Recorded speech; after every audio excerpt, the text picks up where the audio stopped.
Em terceiro lugar, eu queria falar dos benefícios da provação. Outro dia alguém falou para mim: pastor, esse milagre dos amigos de Daniel é fantástico. Porque os caras são jogados no fogo, saem e não queimou nada. Eu lembro que eu olhei para ele e falei: quem foi que disse que não queimou nada? Ele falou: não, a Bíblia diz que não queimou um fio de cabelo, que não tinha cheiro de fumaça na veste. Eu falei: mas não disse que não queimou nada. O fogo queimou algo. Aí ficou me olhando quase como quem está ouvindo uma heresia. Eu falei: o rei diz, nós não lançamos 3 homens amarrados. Aquela turma está em volta do rei e ganha para concordar com ele, diz: é verdade, rei. Ele diz: eu vejo, porém, 4 homens soltos. O fogo queimou as amarras que prendiam eles. O fogo não produziu dano na vida deles, mas queimou aquilo que os prendiam. Deixa eu te dizer, se você tem um posicionamento e uma atitude correta diante de Deus durante a prova não tem o poder de te destruir, mas ela tem o poder de destruir aquilo que te prende, que te amarra. É por isso que ela te refina, que ela te torna melhor, que ela aperfeiçoa a sua fé. Sabe, se nós temos uma atitude correta, permanecendo fiéis a Deus durante a prova, além de não ser feridos pelo fogo, nós podemos e seremos aperfeiçoados. É disso que Pedro fala no texto inicial. Quando ele fala do ouro, provado pelo fogo, se torna melhor. Nossa fé provada pelo fogo, ela também se torna melhor. Eu tenho percebido, ao longo de mais de 3 décadas servindo a Deus, que normalmente, quando eu e você temos uma atitude correta, de fidelidade, de fé, de confiança, nós saímos das provações melhores do que entramos. Porque mesmo que elas não possam nos destruir, elas têm o poder, de tocar naquelas coisas que nos amarram, que amarram nossa vida.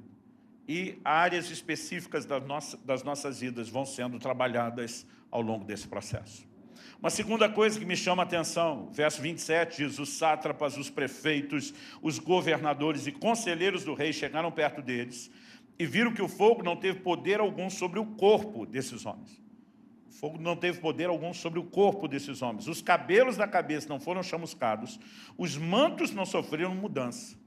E, gente, eles podiam sair inteiro e com a roupa suja. Mas a Bíblia termina dizendo assim: e eles não estavam com cheiro de fumaça. Você não precisa estar no fogo para ficar com cheiro de fumaça. É só estar perto dele. Mas a Bíblia diz que não tinha nem cheiro de fumaça. Eu não sei você, mas eu fico empolgado.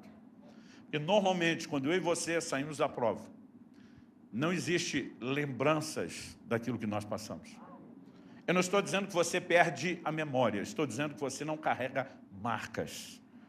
Você sabe que passou, você sabe que cresceu, você sabe o que aprendeu, você sabe o encontro que você teve com a presença de Deus. Não estou falando de amnésia. Mas você não sai com saldo negativo, pois é que experiência traumática. Não posso ver alguém acender a chama do fogão que já me dá um desespero. Como diz a turma, gato escaldado tem medo de água fria. Não, não é assim que eu e você vamos sair. Quando terminar a prova, nós vamos sair sem marcas. Nós vamos sair sem nenhum tipo de lembrança negativa. Pastor, vai ter lembrança? Vai. Você olha para a mão que antes estava amarrada e diz, agora está solta. Você olha para todo mundo em volta, admirando e dando glória a Deus. E você diz que privilégio ter sido colocado pelo Todo-Poderoso numa vitrine, para que a glória dele fosse manifesta não só na minha vida, mas diante de outros. Mas não existe cheiro de fumaça. Isso me empolga. Mas a terceira coisa que eu percebo como benefício da provação é a exaltação que vem depois da prova. Os versos 28, 29 e 30, os últimos que nós lemos em Daniel 3, narram o seguinte: Nabucodonosor disse, bendito seja o Deus de Sadraque, Mesaque e Abdinego, que enviou seu anjo e livrou seus servos que confiaram nele, pois não quiseram cumprir a palavra do rei, preferindo entregar o seu corpo a servir e adorar um Deus que não era o Deus deles. Portanto, faça um decreto, ordenando que todo povo, nação e língua que disser blasfêmia contra o Deus de Sadraque, Mesaque e Abdinego seja despedaçado, suas casas sejam reduzidas a ruínas, porque não há outro Deus que possa livrar como este. Depois dessa declaração, que exalta a Deus, eu e você precisamos entender que o final da prova não é só para o nosso bem, o próprio Deus pode e será exaltado. A Bíblia diz assim, então o rei fez prosperar Sadraque, Mesaque e Abednego na província de Babilônia. Há uma exaltação que vem depois da prova. Eu e você precisamos entender que a aprovação tem fim, ela tem prazo de validade, ela não é eterna. Em 2 de Pedro 2,9, a Bíblia diz: o Senhor sabe livrar da aprovação os piedosos. O mesmo Deus que permite que ela venha, sabe nos livrar, porque o propósito dele nunca foi que a aprovação nos destruísse. E nesse desfecho, eu acredito que algumas coisas estão envolvidas. Tiago capítulo 1, verso 12 diz: bem-aventurado é aquele que suporta com perseverança a aprovação, porque depois de ter sido aprovado, receberá a coroa da vida, a qual o Senhor prometeu aos que o amam. Para mim, o bom desfecho aqui envolve 3 coisas. Em primeiro lugar, uma história de perseverança. A Bíblia fala daquele que suporta com perseverança a aprovação. Em segundo lugar, o texto diz: depois de ter sido aprovado. O propósito de Deus é que na prova você não seja reprovado, mas que você seja aprovado. E aí você precisamos ter uma conduta, né, que termine com uma história de aprovação. Mas o texto diz: depois da aprovação vem o quê? A coroa da vida. A expressão coroa da vida, acredito, foi usada falando de um simbolismo. Desde a época do Império Grego, e eles já estavam no Império Romano, né, nós tínhamos os Jogos Olímpicos, as competições, e o vencedor tinha os louros da vitória, uma coroa que era corruptível, né? Era uma coroa feita ali com folhas, mas ele fala da coroa da vida, e diz: a qual o Senhor prometeu aos que o amam. Se é um combustível que eu e você precisamos para ser perseverantes, para sermos aprovados e finalmente ter a recompensa, é simplesmente permanecer amando ao Senhor, entendendo que a despeito do que enfrentamos, isso não muda o amor que Ele tem por nós, e nem tampouco a nossa resposta de amor por Ele. Há uma exaltação depois da prova. E não me refiro apenas ao que Deus pode fazer aqui e agora nessa vida. Há uma recompensa eterna nos aguardando do lado de lá. Alguém me disse: pastor, a nossa fidelidade sempre vai ser recompensada com honra? Eu falei: sim. O cara olhou para mim e falou: Estevão foi fiel e terminou apedrejado, a coisa não terminou bem para ele. Eu falei: quem disse que não terminou bem? Eu falei: você vai concluir que não terminou bem se pensar só nessa terra. Estevão diz: eu vejo o Filho de Deus em pé à direita do Pai. Gente, a Bíblia inteira fala de Jesus sentado à direita do Pai. Aliás, quando você pega o perfil de comportamento dos reis, juízes, governantes, eles se assentavam no trono para as audiências públicas. Quem estava sentado mostrava que tinha autoridade. Quem vinha para a audiência é que ficava de pé.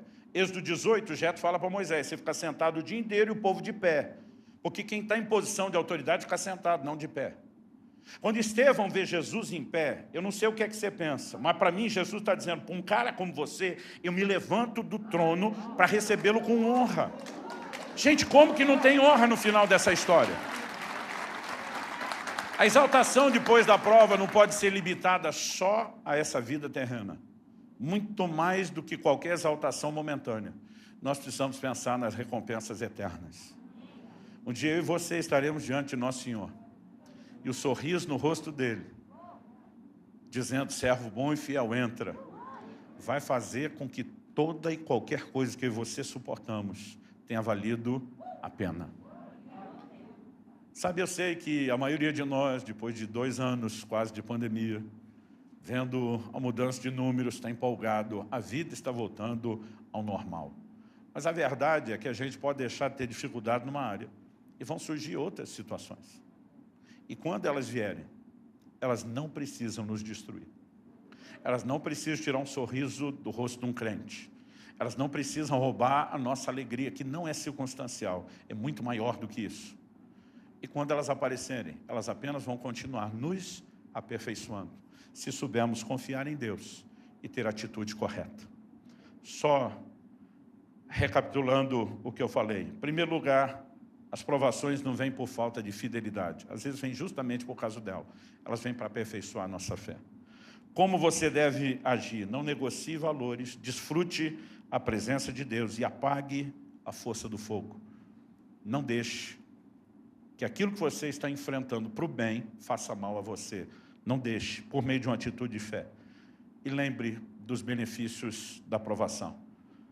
Aquilo que te prende pode ser destruído, você pode sair sem cheiro de fumaça. E há uma exaltação depois da prova, que não é meramente terrena, mas também eterna.